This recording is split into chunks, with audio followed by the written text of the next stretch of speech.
Mami. Ulamin natin. Hapunan. Kala ko hindi na magluluto. Araw-araw, ang hirap pag-isip ng ulam. Ano? Oo. Ay, nagpakapala ako ng papaya sa kuya mo sa sa isla. Manok na lang kailang. Tinola? Oo. Bumili na ng manok. Kaya na natin luto yun kasi matamis yung papaya pag bagong pitas. Oo nga, ano. Oo. May pabili ko kay Bes. Sige. Dahin ko muna si Bes, ikaw mag-utos. Baka hindi ako sundin. Puto mo rin. Pwede hindi sumusunod lagi na sasabing may dahilan. Lang.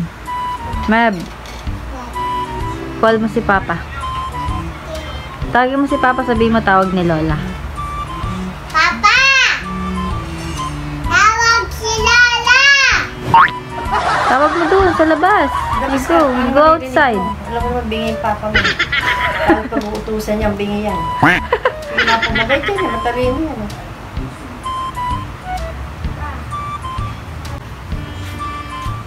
Lisan mo, may atraso ka kay Mami. Bakit? Bili ka daw ng ano. Bumili ka ng manok.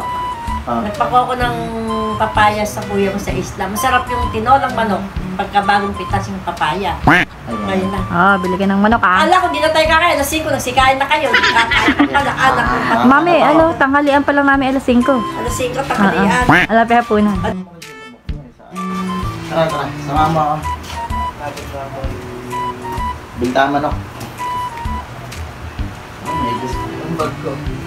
Pagbalik na sa pain boy ah. Ala kayo yung ulam pag hindi bumili ng manok. Papitas pa man din ako ng papaya. Papaya. Bye guys. Bye guys. Bye.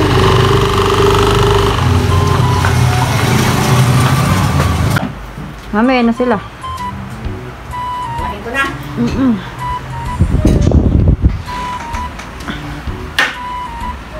Baka mabaho pa manok kung mabili nila Jason ah.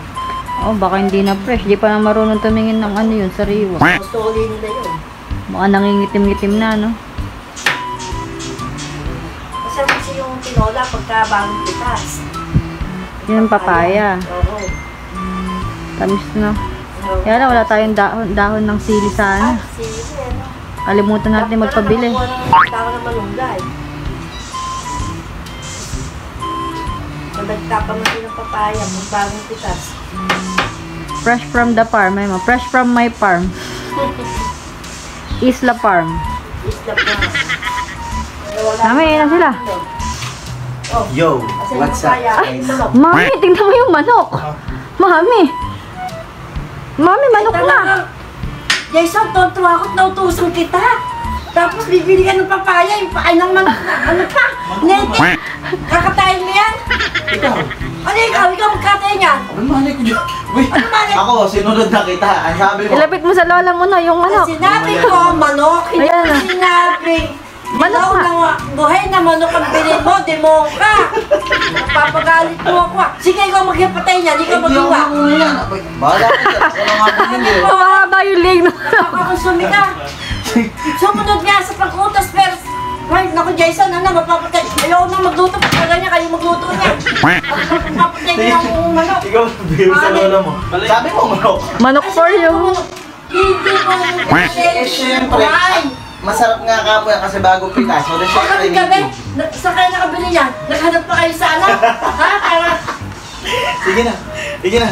Basta pa, bahala kayo dyan. Basta kayo ako, yan. Kayo magpatay niyan. basta kami ni Abno, masaya na kami. Manok na hilaw. Manok na buhay. Diyos ko. Bukas na tayo. Manok na Mami, hilaw. bukas na tayo kumain. Bukas na kayo luto yan. Hanap ka yan. Kakatay yan. Sinong kakatay yan? Basta ako, sinunod yung utos mo. Ayoko magkatay niya. Nakakaawa yung manok. Sinabi na manok na buhay. Hanap ng patay. Galing na tatawag sa iyo, eh. Jason. Bahala kayo dyan. Nai-stress sa inyo. Naglalaro ako eh. Diyos ko po. Agulo mo, oo. Nai-stress sa inyo, ha? Bahala ka dyan.